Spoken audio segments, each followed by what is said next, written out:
سورہ التوبہ کی آیت نمبر 118 کے کانٹیکسٹ میں کعب بن مالک کی توبہ کا بیان، یہ صحیح بخاری میں باقاعدہ امام بخاری نے باب باندھا ہے، اور اس حدیث کا انٹرنیشنل نمبر ہے 4418، اور یہ حدیث مسلم میں بھی ہے 7016۔ ورڈ بائی ورڈ میں یہ حدیث بیان کروں گا کیونکہ اس کی رکت اسی میں ہے کہ میں اسے لفظ با لفظ بیان کروں، آپ اس تکلیف کا احساس کریں جس سے کعب بن مالک گزرے، اور پھر الٹیمیٹلی ان کی توبہ قبول ہوئی، اور ایسی توبہ قبول ہوئی کہ قیامت تک قرآن میں ان کی توبہ کا ذکر ہے کہ اللہ نے قبول کی، اور اس کی وجہ سے اس سورت کا نام سورہ التوبہ ہے، جب وہ غزوہ تبوک سے پیچھے رہ گئے۔ یہ ان کا بیٹا ہے عبداللہ، وہ اس حدیث کو بیان کرتا ہے۔ امام بخاری نے چند واسطوں سے ان کے بیٹے سے یہ حدیث لی ہے۔ وہ عبداللہ اور اس بیٹے کا ذکر امام بخاری نے کیا ہے کہ جب کعب رضی اللہ تعالیٰ عنہ نابینا ہو گئے تو ان کے بیٹوں میں سے عبداللہ ہی تھا جو ان کو راستے میں پکڑ کر چلایا کرتا تھا، مسجد تک لے جاتا تھا۔ وہ عبداللہ بیان کرتا ہے کہ میں نے اپنے والد کعب بن مالک سے ان کے غزوہ تبوک میں شریک نہ ہو سکنے کا واقعہ سنا، تو انہوں نے بتایا کہ غزوہ تبوک کے سوا اور کسی غزوہ میں ایسا نہیں ہوا تھا کہ میں رسول اللہ کے ساتھ شریک نہ ہوا ہوں۔ البتہ غزوہ بدر میں بھی میں شریک نہ ہو سکا، لیکن جو لوگ غزوہ بدر میں شریک نہیں ہو سکے ان کے متعلق آپ صلی اللہ علیہ وآلہ وسلم نے کسی قسم کی ناراضگی کا اظہار نہیں فرمایا تھا، کیونکہ وہ آپشنل تھا، وہ اب ذکر بھی آ رہا ہے، کیونکہ آپ صلی اللہ علیہ وآلہ وسلم اس موقع پر صرف قریش کے قافلے کی تلاش میں نکلے تھے، لیکن راستے میں اللہ تعالیٰ کے حکم سے کسی پہلی تیاری کے باوجود اللہ تعالیٰ نے ان کو دشمنوں کے ساتھ ٹکروا دیا۔ وہ معجزانہ طور پہ ہوا تھا کیونکہ وہ بدر کے لیے نکلے، ورنہ تو یہ بھی ساتھ شامل ہوتے۔ میں لیلہ عقبہ میں رسول اللہ کی خدمت میں حاضر ہوا تھا، یعنی وہ مدینہ کے لیے جو ہجرت کے لیے جن چند ساتھیوں نے انصار مدینہ نے راہ ہموار کی تھی ان میں یہ شامل تھے، جو نبی الاسلام کی زندگی کا ایک ٹرننگ پوائنٹ تھا، ایک الٹرنیٹو بیس مل گیا۔ تو کہتے ہیں میں اس رات موجود تھا۔ یہ وہی رات ہے جس میں ہم نے مکہ میں اسلام کے لیے عہد کیا تھا، اور مجھے تو یہ غزوہ بدر سے بھی زیادہ عزیز ہے۔ اگرچہ بدر کا لوگوں کی زبانوں پر چرچا زیادہ ہے، میرا واقعہ یہ ہے کہ میں اپنی زندگی میں کبھی اتنا قوی اور اتنا صاحب مال نہیں ہوا تھا جتنا غزوہ تبوک کے موقع پر، جبکہ میں آپ صلی اللہ علیہ وآلہ وسلم کے ساتھ تبوک کے غزوے میں شریک نہ ہو سکا۔ خدا کی قسم اس سے پہلے کبھی میرے پاس 2 اونٹ بھی جمع نہیں ہوئے تھے، لیکن اس موقع پر میرے پاس 2 اونٹ تھے۔ آپ صلی اللہ علیہ وآلہ وسلم جب کسی غزوے کے لیے تشریف لے جاتے تو آپ ذو معنی الفاظ استعمال کیا کرتے تھے، یعنی کوڈ ورڈز جن کے 2 معنی بنتے ہیں۔ وہ بخاری مسلم میں آیا کہ نبی الاسلام کہتے تھے کل ہم مشرق کی طرف جائیں گے، اور صحابہ کہتے ہیں ہم سمجھتے تھے کہ ہم نے مغرب کی طرف جانا ہے تاکہ جو منافقین ہیں وہ ہماری خبر لیک نہ کر سکیں۔ لیکن غزوہ تبوک وہ موقع تھا کہ گرمی بڑی سخت تھی، سفر بہت لمبا تھا، ریگستانی سفر تھا، اور دشمن کی فوج بھی کثرت سے تھی، رومن امپائر 700 کلومیٹر ریگستانی سفر، تمام مشکلات سامنے تھیں۔ اس لیے آپ صلی اللہ علیہ وآلہ وسلم نے مسلمانوں سے اس غزوے کے متعلق بہت تفصیل کے ساتھ بتا دیا تھا، یعنی یہ ظاہر ایک مشکل وقت تھا تو حضور نے کھول کے بیان کیا کہ بھائی ادھر ہی جا رہے ہیں، یعنی مطلب یہ ہے کہ جو یہ نعرے لگاتے ہیں نا کہ غلامی رسول میں موت بھی قبول ہے اور ٹکٹ کٹا لے اپنا، تاکہ اس کے مطابق پوری طرح تیاری کر لیں۔ چنانچہ آپ صلی اللہ علیہ وآلہ وسلم نے اس کی سمت بھی نشاندہی کر دی جدھر سے آپ کا جانے کا ارادہ تھا۔ مسلمان بھی آپ علیہ السلام کے ساتھ بہت زیادہ تھے، اتنے کہ کسی رجسٹر میں سب کے ناموں کا لکھنا بہت مشکل تھا۔ کعب کہتے ہیں کہ کوئی بھی شخص اگر اس غزوے میں شریک نہ ہونا چاہتا تو وہ خیال کر سکتا تھا کہ اس کی غیر حاضری کا کسی کو پتہ نہیں چلے گا سوائے اس کے کہ اس کے متعلق وحی نازل ہو۔ تو حضرت کعب کا کیا عقیدہ تھا کہ نبی علیہ السلام ان کے صحابہ کے پاس علم غیب نہیں تھا جب تک کہ اللہ تعالیٰ وحی کے ذریعے نہ بتا دے۔ تو باب شاہی کوئی نہیں، ہاں ایسے میں بولا کہ نہ بولا، میرے نبی سا ہے ہی کوئی نہیں، تیرے باب شاہی کوئی نہیں۔ اور یہ عقیدہ صحابہ کا کہ علم غیب یہ ہے کہ اللہ بتائے۔ آپ صلی اللہ علیہ وآلہ وسلم جب اس غزوے کے لیے تشریف لے جا رہے تھے تو پھل پکنے کا زمانہ تھا اور سایہ میں بیٹھ کر لوگ آرام کرتے تھے۔ اچھا دیکھیں اللہ کی آزمائش کہ پھل پک کے تیار ہو جائے تو وہ آپ نے ٹائملی اتارنا ہے، اگر آپ نے نہیں اتارا تو وہ تو آپ کی پورے سال کی اکانومی اس سے وابستہ ہے۔ اللہ نے عین اس ٹائم پہ آزما لیا کہ ٹھیک ہے اب تم نبی کے ساتھ جاؤ۔ اب بعد میں بھی بھوک نظر آ رہی ہے کہتے ہیں لوگ بیٹھ کے نا چوراہوں پہ یہی باتیں کرتے تھے. آپ صلی اللہ علیہ وآلہ وسلم بھی تیاریوں میں مصروف تھے اور آپ کے ساتھ مسلمان بھی, لیکن میں روزانہ سوچا کرتا تھا کہ کل سے میں بھی تیاری کروں گا. وہی جو آج کہتے ہیں جی کل تو انشاءاللہ داڑھی بھی رکھ لینی ہے, بس میرے بچیوں کے ہاتھ پیلے ہو جائیں تو میں تو مسجد میں بیٹھا رہوں گا. یہ وہی چیز ہے, یہ ہر انسان پہ اسے طول عمل کہتے ہیں, لمبی امیدیں لگانا. میں روزانہ اسے ٹالتا رہا. مجھے اس کا یقین تھا کہ میں تیاری کر لوں گا, مجھے آسانیاں میسر تھی. یوں ہی وقت گزرتا رہا اور آخر لوگوں نے اپنی تیاریاں بھی مکمل کر لی اور آپ صلی اللہ علیہ وآلہ وسلم مسلمانوں کو ساتھ لے کر روانہ بھی ہو گئے. اس وقت تک میں نے کوئی تیاری نہیں کی تھی. اس موقع پر میں نے اپنے دل کو یہی سمجھایا کل یا پرسوں تک تیاری کر لوں گا, پھر لشکر سے تیزی سے جا کر مل جاؤں گا. کوچ کے بعد دوسرے دن بھی میں نے تیاری کے لیے سوچا, لیکن کچھ نہ ہو سکی. پھر تیسرے دن سوچا اور اس دن بھی کوئی تیاری نہ ہو سکی. اور یوں وقت گزرتا گیا اور اسلامی لشکر بہت آگے بڑھ گیا. غزوہ میں میرے شرکت کے لیے بات اب دور کی بات ہو گئی اور میں یہی ارادہ کرتا رہا کہ یہاں سے چل کر اب ان تک نہیں پہنچ سکوں گا. تھیندے تھیں گیا. کاش میں نے ایسا کر لیا ہوتا, لیکن یہ میرے نصیب میں نہیں تھا. اچھا, جرم ہو جانے کے بعد آپ یہ کہہ سکتے ہیں میری تقدیر میں یہ لکھا تھا, پہلے نہیں. ہاں, وہ تو پھر اللہ پہ آپ بہتان مان دیں گے نا کہ میں نماز اس لیے نہیں پڑھ رہا کہ اللہ نے میرا مقدر کیا ہے کہ میں اگلی نماز نہ پڑھوں نہ. ہاں, بعد میں آپ کہہ سکتے ہیں کہ میری تقدیر میں لکھا تھا کہ میں اتنا بدبخت ہوں کہ میں نماز چھوڑوں گا, اور وہ چھوڑوں گا اپنی مرضی سے. اللہ نے تو اپنے علم سے فورس ہی کیا. آپ صلی اللہ علیہ وآلہ وسلم کے تشریف لے جانے کے بعد جب میں باہر نکلتا تو مجھے بڑا دکھ ہوتا, کیونکہ یا تو وہ لوگ نظر آتے تھے جن کے چہروں سے نفاق ٹپکتا تھا. اب پیچھے رہنے والے تو وہ تھے جو ہے ہی منافقین تھے شکلوں سے, ٹھیک ہے, یا پھر وہ لوگ تھے جنہیں اللہ نے معذور اور ضعیف قرار دے کر معاف کر دیا تھا. وہ سورہ توبہ میں 92 نمبر آیت میں گزرا ہے نا کہ وہ لوگ پھر رسول اللہ سے اس حال میں واپس ہوتے ہیں کہ ان کی آنکھیں آنسوؤں سے تر ہوتی ہیں کہ نہ حضور انہیں کوئی سواری دے سکتے ہیں, غریب لوگ ہیں. اور وہ لوگ بھی جو مریض ہیں ان کو اللہ تعالیٰ نے اس حوالے سے چھٹکارا دے دیا. آپ صلی اللہ علیہ وآلہ وسلم نے میرے بارے میں کسی سے کچھ نہیں پوچھا, لیکن جب آپ تبوک پر پہنچے تو وہیں ایک مجلس میں آپ نے دریافت کیا کہ کعب نے کیا کیا. آپ نظروں میں تو تھا نا جی, خاص بندے جو ہوتے ہیں وہ نظروں میں تو ہوتے ہیں. یعنی یہ تو ایکسپیکٹ ہی نہیں نہ کیا جا سکتا کہ مین ٹیم ممبر پیچھے رہ جائے. تو اس سے اندازہ لگائے کہ حضرت کعب بن مالک کو چھوٹے بندے نہیں تھے. بنو سلمہ کے ایک صاحب نے کہا یا رسول اللہ اس کے غرور نے اسے آنے نہیں دیا. اس پر حضرت معاذ ابن جبل بولے تم نے بری بات کہی. یا رسول اللہ خدا کی قسم ہمیں ان کے متعلق خیر کے سوا اور کچھ معلوم نہیں. تو نبی علیہ السلام نے اس کے جواب میں کچھ نہیں فرمایا. دیکھیں انہوں نے پوری رپورٹ لی ہے پیچھے سے کہ کیا کچھ ہوتا رہا وہاں. اب حضور نے کوئی ورڈنگ دی, ظاہر ہے نبی علیہ السلام کو بھی غصہ تھا. کعب بن مالک رضی اللہ تعالیٰ نے بیان کیا کہ جب مجھے معلوم ہوا کہ نبی علیہ السلام واپس تشریف لا رہے ہیں تو اب مجھ پر فکر سوار ہونے لگی اور میرا ذہن کوئی ایسا جھوٹا بہانہ تلاش کرنے لگا جس سے میں کل حضرت کی ناراضگی سے بچ سکوں. دیکھیں وہ بھی عام انسان تھے, اتنے اولو العزم صحابہ, لیکن ظاہر نفس تو ہر بندے کے ساتھ لگا ہے. وہ بھی سوچ رہے ہیں کہ یار چلو میں بہانہ کر لوں گا, کوئی مجبوری تھی. ہوئے ہوئے ہوئے ہوئے. اپنے گھر کے ہر عقل مند آدمی سے اس کے متعلق میں نے مشورہ بھی کی, لیکن جب مجھے معلوم ہوا کہ نبی علیہ السلام مدینے سے بالکل قریب آ چکے ہیں تو غلط خیالات میرے ذہن سے بالکل نکل گئے اور مجھے یقین ہو گیا کہ اس معاملے میں جھوٹ بول کر اپنے آپ کو کسی طرح محفوظ نہیں کر سکتا. چنانچہ میں نے سچی بات کہنے کا پختہ ارادہ کر لیا. صبح کے وقت حضرت جب تشریف لائے تو آپ صلی اللہ علیہ وآلہ وسلم جب کسی سفر سے واپس آتے تھے تو آپ کی یہ مبارک عادت تھی کہ پہلے مسجد میں تشریف لے جا کر 2 رکعت نوافل پڑھتے, پھر لوگوں کے ساتھ مجلس میں بیٹھتے. جب آپ اس عمل سے فارغ ہو چکے تو آپ کی خدمت میں لوگ آنے لگے جو غزوہ میں شریک نہیں ہوئے تھے اور قسم کھا کھا کر اپنے عذر بیان کرنے لگے, اور ایسے لوگوں کی تعداد 80 کے قریب تھی. یعنی 80 لوگ ایسے تھے جو جھوٹے بہانے لگا رہے تھے. آپ صلی اللہ علیہ وآلہ وسلم نے ان کے ظاہر کو قبول فرما لیا اور ان سے دوبارہ سے عہد بھی لے لیا, ان کے لیے دعائے مغفرت بھی کی.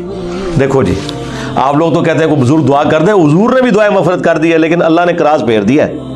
ہاں یہ ذہن میں رکھیں.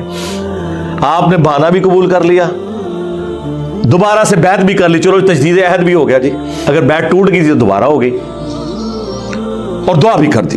اور ان کے باطن کو اللہ کے سپرد کر دیا۔ کیا بات ہے جی، یہ میرے نبی کا ہی جگر ہے جی، شکلوں سے بھی پہچان لیا ہے، صحابہ اگر پہچان ہے کا باطن کا معاملہ اللہ جانے، اس کے بندے جانے۔ اس کے بعد میں حاضر ہوا، میں نے سلام کیا تو آپ علیہ السلام مسکرائے، آپ کی مسکراہٹ میں ناراضگی تھی۔ آپ نے فرمایا آؤ، میں چند قدم چل کر آپ کے سامنے بیٹھ گیا۔ آپ نے مجھ سے دریافت کیا کہ تم غزوہ میں کیوں شریک نہیں ہوئے، کیا تم نے کوئی سواری نہیں خریدی تھی؟ میں نے عرض کیا میرے پاس سواری موجود تھی، اللہ کی قسم اگر میں آپ کے سوا کسی دنیا دار شخص کے سامنے آج بیٹھا ہوتا تو کوئی نہ کوئی بہانہ کر لیتا اور اس کی ناراضگی سے بچ جاتا۔ مجھے خوبصورتی کے ساتھ گفتگو کا سلیقہ بھی معلوم ہے، لیکن اللہ کی قسم مجھے یقین ہے کہ اگر آج میں آپ کے سامنے کوئی جھوٹا بہانہ کر بھی دوں اور آپ راضی بھی ہو جائیں تو بہت جلد اللہ تعالیٰ آپ کو مجھ سے ناراض کر دے گا، کیونکہ میں بظاہر تو بہانہ کروں گا لیکن اللہ تو وحی کے ذریعے آپ کو بتا دے گا یہ جھوٹ بول رہا ہے۔ اس کی بجائے اگر میں آپ سے سچی بات کروں تو یقیناً آپ کو میری طرف سے ناراضگی تو ہوگی، لیکن اللہ سے مجھے امید ہے کہ وہ مجھے معاف کر دے گا۔ خدا کی قسم مجھے کوئی عذر نہیں تھا، اللہ کی قسم اس وقت سے پہلے میں کبھی اتنا آسودہ حال نہیں تھا، اور پھر بھی میں آپ کے ساتھ شریک نہ ہو سکا۔ نبی علیہ السلام نے فرمایا کہ اس نے سچی بات بتا دی، اچھا اب جاؤ یہاں تک کہ اللہ تمہارے بارے میں خود ہی کوئی فیصلہ کرے۔ میں اٹھ گیا اور میرے پیچھے بنو سلمہ کے کچھ لوگ بھی دوڑے آئے اور مجھ سے کہنے لگے اللہ کی قسم ہمیں تمہارے متعلق یہ معلوم نہیں تھا کہ اس سے پہلے تم نے کوئی گناہ کیا ہو، تم نے تو بڑی غلطی کی۔ آپ علیہ السلام کے سامنے ویسے ہی کوئی بہانہ کر دیتے جیسا کہ دوسرے لوگوں نے کیا، تمہارے گناہ کے لیے نبی علیہ السلام کا استغفار ہی کافی ہو جاتا، وہی جو کچھ بھی ہے تیرے محبوب کی امت سے ہے۔ لیکن سرکار یہ کعب بن مالک تھے، ان کو پتا تھا، اور مشورہ دینے والے بھی صاحب ہیں، دیکھو کیا مشورہ دے رہے ہیں کہ کو مانا کر لینا سی، حضور نے دعا کرنی سی۔ مینٹالٹی اس زمانے میں بھی اس طرح ہی تھی، یہ نہ سمجھیں آج کے لوگ ہی کہتے ہیں، اس زمانے میں بھی ڈھیلے مسلمان تو تھے، تو حضور نے تیرے لیے دعا کر دینی تھی، تو تو نے تو یہ کام۔ اللہ کی قسم ان لوگوں نے مجھے اتنی ملامت کی کہ مجھے خیال آیا کہ واپس جا کر کوئی جھوٹا بہانہ کر ہی آؤں۔ اندازہ کرو ایڈا انہوں نے جناب انہوں نے کیتا کہ چلو ٹھیک ہے میں ان جا کے بہانہ کر لوں۔ پھر میں نے ان سے پوچھا کیا میرے علاوہ کسی اور نے بھی کوئی ایسا عذر بیان کیا ہے؟ تو انہوں نے بتایا کہ ہاں 2 حضرات اور ہیں جنہوں نے معذرت کی جس طرح تم نے کی، اور انہیں بھی وہی جواب ملا جو تمہیں ملا۔ میں نے پوچھا وہ کون ہے؟ تو انہوں نے بتایا کہ مرارہ بن ربیع اور ہلال بن امیہ رضی اللہ عنہما۔ ان 2 ایسے صحابہ کا نام انہوں نے لے دیا جو صالح تھے اور اصحاب بدر بھی تھے، ان کا طرز عمل میرے لیے نمونہ بن گیا۔ انہوں نے کہا اگر یہ 2 بدری صحابی بھی ان کے ساتھ بھی یہی کچھ ہوا ہے نا تو میں اچھے لوگوں کی فہرست میں اب شامل ہو جاؤں، میں اب پکا رہوں۔ ان کا طرز عمل میرے لیے نمونہ بن گیا۔ چنانچہ انہوں نے جب ان بزرگوں کا نام لیا تو میں اپنے گھر چلا آیا۔ آپ علیہ السلام نے لوگوں کو ہم سے بات چیت کرنے سے ممانعت کر دی۔ لو جی سوشل بائیکاٹ ہو گیا۔ اللہ اکبر۔ بہت سے لوگ جو غزوے میں شریک نہیں ہوئے تھے ان میں سے صرف ہم 3 تھے، لوگ ہم سے الگ رہنے لگے اور سب لوگ بدل گئے۔ ایسا نظر آتا تھا کہ ہم سے ساری دنیا بدل گئی ہے، ہمارا اس سے کوئی واسطہ ہی نہیں۔ 50 دن تک ہم اسی حال میں رہے۔ میرے 2 ساتھیوں نے تو اپنے گھروں سے نکلنا ہی چھوڑ دیا، ہر وقت روتے رہتے تھے، لیکن میرے اندر ہمت تھی، میں باہر نکلتا تھا، مسلمانوں کے ساتھ نماز میں بھی شریک ہوتا تھا اور بازاروں میں بھی گھومتا تھا، لیکن کوئی شخص مجھ سے بولتا نہیں تھا۔ میں نبی علیہ السلام کی خدمت میں بھی حاضر ہوتا، آپ کو سلام بھی کرتا۔ جب آپ نماز کے بعد مجلس میں بیٹھتے تو میں اس کی جستجو میں لگا رہتا کہ دیکھوں سلام کا جواب دیتے ہیں یا نہیں، اور میری نظر حضور کے ہونٹوں کی طرف ہوتی کہ جواب میں ہلے یا نہیں۔ کنکھیوں سے دیکھتے رہتے، اب حضور جواب بھی نہیں دے رہے۔ پھر میں کوشش کرتا کہ آپ کے قریب ہی نماز پڑھوں، اور میں آپ کو کنکھیوں سے دیکھتا رہتا ایسے کر کے۔ جب میں اپنی نماز میں مشغول ہو جاتا تو رسول اللہ میری طرف دیکھتے، لیکن جو ہی میں آپ کی طرف دیکھتا تو آپ روح انور پھیر لیتے۔ ظاہر ہے حضور کو بھی تو محبت تھی اپنے صحاب کے ساتھ، حضور دیکھتے تھے، وہ جب یعنی اپنی ناراضگی کا اظہار وہ اگر نماز میں بھی حضور کی طرف دیکھ رہے تو حضور چہرہ انور پھیر لیتے۔ تو میں ایک دن ابو قتادہ کے باغ کی دیوار پر چڑھ گیا، وہ میرے چچا زاد بھائی تھے اور مجھے ان سے بہت گہرا تعلق تھا۔ میں نے انہیں سلام کیا، لیکن اللہ کی قسم انہوں نے بھی میرے سلام کا جواب نہیں دیا۔ میں نے کہا ابو قتادہ تمہیں اللہ کی قسم کیا تم نہیں جانتے کہ اللہ اور اس کا رسول سے مجھے کتنی محبت ہے؟ انہوں نے کوئی جواب نہیں دیا۔ میں نے دوبارہ ان سے یہی سوال کیا، اللہ کی قسم دے کر پوچھا، لیکن وہ پھر بھی خاموش رہے۔ میں نے پھر اللہ کا واسطہ دے کر ان سے سوال کیا، اس مرتبہ انہوں نے صرف اتنا کہا، اللہ اور اس کا رسول زیادہ بہتر جانتے ہیں۔ دیکھیں جی اس بات کا جواب انہوں نے کہا بھائی اللہ کے نبی نے منع کیا ہے، اب بائی کاٹ ہے تیرا۔ اللہ اکبر۔ اس پر میرے آنسو پھوٹ پڑے۔ میں واپس چلا آیا اور دیوار پر چڑھ کر نیچے باہر اترا۔ پھر وہ بیان کرتے ہیں کہ ایک دن مدینہ کے بازار میں جا رہا تھا کہ شام کا ایک کاشتکار جو کہ غلہ بیچنے مدینہ آیا تھا پوچھ رہا تھا کعب بن مالک کہاں رہتے ہیں؟ لوگوں نے میری طرف اشارہ کیا، وہ میرے پاس آیا اور غسان جو بادشاہ تھا رومن امپائر کا، اس کا ایک خط مجھے دیا۔ وہ جو اس کا ایک سمجھ لے چھوٹی چھوٹی جو امپائر کے اندر بنی ہوئی تھی ان میں سے ایک کا وہ گورنر تھا۔ اس خط میں لکھا تھا کہ مجھے معلوم ہوا ہے کہ تمہارے صاحب یعنی رسول اللہ صلی اللہ علیہ وآلہ وسلم نے تمہارے ساتھ زیادتی کی ہے، نعوذ باللہ۔ اللہ نے تمہیں کوئی ذلیل ہونے کے لیے پیدا تو نہیں کیا کہ تمہارا حق ضائع کیا جائے، تم ہمارے پاس آ جاؤ، ہم تمہارے ساتھ بہتر سلوک کریں گے۔ یعنی دشمن کی فوج کے ہیڈ کی طرف سے خط آیا۔ جب میں نے یہ خط پڑھا تو میں نے کہا کہ ایک اور امتحان آ گیا۔ اچھا جی سرکار ایک خط کسی اور کو لایا ہو کہ جی اے دیکھ لو یا رسول اللہ منو تے بڑی آفر جے۔ یہاں لوگ دنیا دار لوگ ہی کرتے ہیں نا جی مجھے فلاں جگہ سے آفر ہو رہی ہے، لیکن جو اہل ایمان ہے وہ تو کہتے ہیں کہ یار میں اس لیول پہ گر گیا ہوں کہ اب کافر بھی مجھے بلا رہے ہیں۔ انہوں نے یہ رزلٹ نکالا چونکہ مومن تھے نا۔ میں نے اس خط کو تندور میں جلا دیا۔ ان 50 دنوں میں سے جب 40 دن گزر گئے تو نبی علیہ السلام کا ایلچی میرے پاس آیا اور اس نے کہا کہ رسول اللہ نے حکم دیا ہے کہ اپنی بیوی کے قریب نہ جاؤ۔ میں نے پوچھا میں اسے طلاق دے دوں یا پھر مجھے کیا کرنا ہے؟ تو انہوں نے کہا نہیں طلاق نہیں دینی، صرف جدا ہو جاؤ۔ میرے دونوں ساتھیوں کو جنہوں نے میری طرح معذرت کی تھی یہی حکم ملا۔ میں نے اپنی بیوی سے کہا کہ اپنے میکے چلی جاؤ، اس وقت تک وہیں رہو جب تک کہ اللہ تعالیٰ اس معاملے کا کوئی فیصلہ نہ کر دے۔ کعب کہتے ہیں کہ ہلال بن امیہ کی بیوی رسول اللہ کی خدمت میں حاضر ہوئی اور عرض کیا یا رسول اللہ وہ تو بہت بوڑھے اور کمزور ہیں، ان کے پاس کوئی خادم بھی نہیں، کیا اگر میں ان کی خدمت کر دیا کروں تو آپ ناپسند تو نہیں فرمائیں گے؟ بیوی دیکھو جی، بیوی خاوند کو کچھ سمجھ نہیں رہی، رسول اللہ سے جا کے پوچھ رہی ہے صلی اللہ علیہ وسلم۔ تو نبی اسلام نے فرمایا صرف وہ تم سے صحبت نہ کریں۔ انہوں نے عرض کیا اللہ کی قسم وہ تو کسی چیز کے لیے حرکت ہی نہیں کر رہے، جب سے آپ ان سے ناراض ہوئے ہیں وہ دن اور آج کا دن ان کے آنسو تھمنے میں نہیں آتے۔ میرے گھر کے بعض لوگوں نے کہا کہ جس طرح ہلال بن امیہ کی بیوی نے ان کے لیے اجازت لے لی تو آپ بھی جا کے اجازت لے لیں۔ اب دیکھیں لوگ مشورے دے رہے ہیں۔ میں نے کہا خدا کی قسم میں اس کے لیے رسول اللہ سے اجازت نہیں لوں گا، میں جوان ہوں، معلوم نہیں جب اجازت لینے جاؤں تو حضور کیا فرما دے۔ ان کو یہ بھی خطرہ تھا کہ میں یہ جاؤں تو یہ نہ ہو کہ حضور اور ناراض ہو جائیں، اگر کوئی چانس بھی ہے نا بچنے کے تو وہ بھی ختم ہو جائے۔ دیکھیں نہیں کتنا گاڈ اورینٹڈ بندہ ہے جی، اللہ اکبر۔ اس طرح 10 دن اور گزر گئے جب رسول اللہ صلی اللہ علیہ وآلہ وسلم نے ہمیں بات چیت کرنے کی ممانعت فرمائی تھی، اس کو 50 دن پورے ہو گئے۔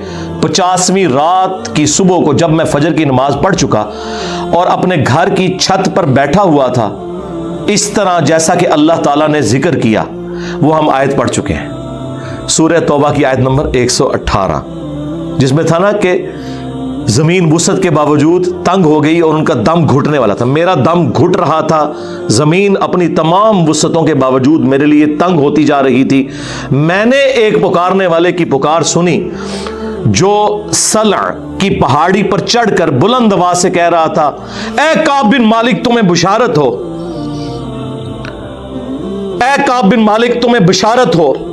انہوں نے بیان کیا کہ یہ سنتے ہی میں سجدے میں گر پڑا اور مجھے یقین ہو گیا کہ اب اللہ کی طرف سے فراخی ہو جائے گی۔ فجر کی نماز کے بعد رسول اللہ صلی اللہ علیہ وآلہ وسلم نے اللہ کی بارگاہ میں ہماری توبہ کی قبولیت کا اعلان کر دیا۔ لوگ میرے پاس بشارت دینے کے لیے آنے لگے اور میرے 2 ساتھیوں کو بھی جا کر بشارت دی۔ ایک صاحب زبیر بن عوام اپنا گھوڑا دوڑاتے ہوئے آئے، ادھر قبیلہ اسلم کے ایک صحابی نے پہاڑی پر چڑھ کر آواز دی اور وہ آواز گھوڑے سے زیادہ تیز تھی۔ جن صحابی نے پہاڑی سے آواز دی تھی جب وہ میرے پاس بشارت دینے آئے تو میں نے اپنے دونوں کپڑے اتار کر بشارت کی خوشی میں انہیں دے دیے۔ اللہ کی قسم اس وقت ان 2 کپڑوں کے سوا دینے کے لیے میرے پاس اور کچھ نہ تھا۔ پھر میں نے ابو قتادہ سے 2 کپڑے ادھارے مانگے اور رسول اللہ کی خدمت میں حاضر ہوا۔ جوگ در جوگ لوگ مجھ سے ملاقات کرتے جا رہے تھے اور مجھے توبہ کی قبولیت پر بشارت دیتے جا رہے تھے۔ اللہ کی بارگاہ میں توبہ کی قبولیت مبارک ہو۔ کعب رضی اللہ تعالیٰ عنہ بیان کرتے ہیں کہ آخر میں مسجد میں داخل ہوا تو رسول اللہ صلی اللہ علیہ وآلہ وسلم تشریف رکھتے تھے۔ چاروں طرف صحابہ کا مجمع تھا۔ طلحہ بن عبید اللہ دوڑ کر میری طرف آئے اور مجھ سے مصافحہ کیا اور مبارکباد دی۔ اللہ کی قسم وہاں موجود مہاجرین میں سے کوئی شخص بھی میرے آنے پر کھڑا نہ ہوا۔ طلحہ رضی اللہ تعالیٰ عنہ کا یہ احسان میں کبھی نہیں بھولوں گا کہ انہوں نے کھڑے ہو کر میرا استقبال کیا۔ جب میں نے رسول اللہ کو سلام کیا تو آپ علیہ السلام کا چہرہ مبارک خوشی اور مسرت سے دمک اٹھا۔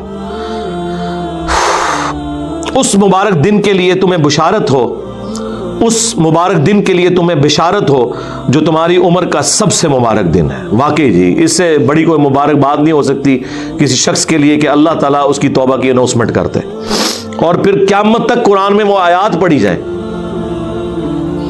انہوں نے بیان کیا کہ میں نے عرض کیا یا رسول اللہ یہ بشارت آپ کی طرف سے ہے یا اللہ کی طرف سے؟ فرمایا نہیں، اللہ کی طرف سے۔ اور نبی علیہ السلام جب کسی بات پر خوش ہوتے تو چہرہ مبارک روشن ہو جاتا تھا، ایسے جیسے چاند کا ٹکڑا ہو۔ آپ کی مسرت ہم چہرہ مبارک سے سمجھ جاتے تھے۔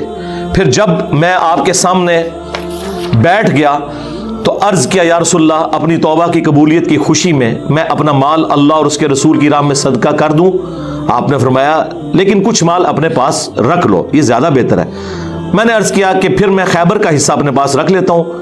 پھر میں نے عرض کیا یا رسول اللہ اللہ نے مجھے سچ بولنے کی وجہ سے نجات دی، اب میں اپنی توبہ کی قبولیت کی خوشی میں آپ سے یہ وعدہ کرتا ہوں کہ جب تک زندہ رہوں گا سچ کے سوا کوئی بات زبان پر نہیں لاؤں گا۔ بس اللہ کی قسم جب سے میں نے رسول اللہ کے سامنے یہ عہد کیا صلی اللہ علیہ وآلہ وسلم، میں کسی ایسے مسلمان کو نہیں جانتا کہ جسے اللہ نے سچ بولنے کی وجہ سے اتنا نوازا ہو جتنی نوازشات مجھ پر کی سچ بولنے کی وجہ سے۔ جب سے میں نے نبی علیہ السلام کے سامنے یہ عہد کیا پھر آج تک میں نے کبھی جھوٹ بولنے کا ارادہ بھی نہیں کیا، اور مجھے امید ہے کہ اللہ تعالیٰ باقی زندگی بھی مجھے اس سے محفوظ رکھے گا۔ اور اللہ نے اپنے رسول پر آیت نازل کی اور وہی آیت نمبر 118 اور 119 نمبر، یقیناً اللہ تعالیٰ نے نبی مہاجرین اور انصار کی توبہ قبول کی اور پھر وَكُونُوا مَعَ الصَّادِقِينَ تک۔ خدا کی قسم اللہ تعالیٰ کی طرف سے اسلام کے لیے ہدایت کے بعد میری نظر میں رسول اللہ کے سامنے سچ بولنے سے بڑھ کر اللہ کا مجھ پر کوئی اور انعام نہیں ہوا کہ میں نے جھوٹ نہیں بولا اور اس طرح اپنے آپ کو ہلاکت سے بچا لیا۔ جیسا کہ جھوٹ بولنے والے ہلاک ہوئے، نزول وحی کے زمانے میں جھوٹ بولنے والوں پر اللہ تعالیٰ نے اتنی شدید وعید فرمائی جتنی شدید وعید کسی اور کے لیے نہیں تھی۔ اور وہ سورہ التوبہ کی آیت نمبر 96 کا انہوں نے پھر یہاں پہ حوالہ دیا کہ عنقریب جب تم اے نبی واپس جاؤ گے تو یہ جھوٹے بہانے کریں گے، اور اگر تم ان سے راضی بھی ہو جاؤ اللہ تعالیٰ ان سے راضی نہیں ہوگا۔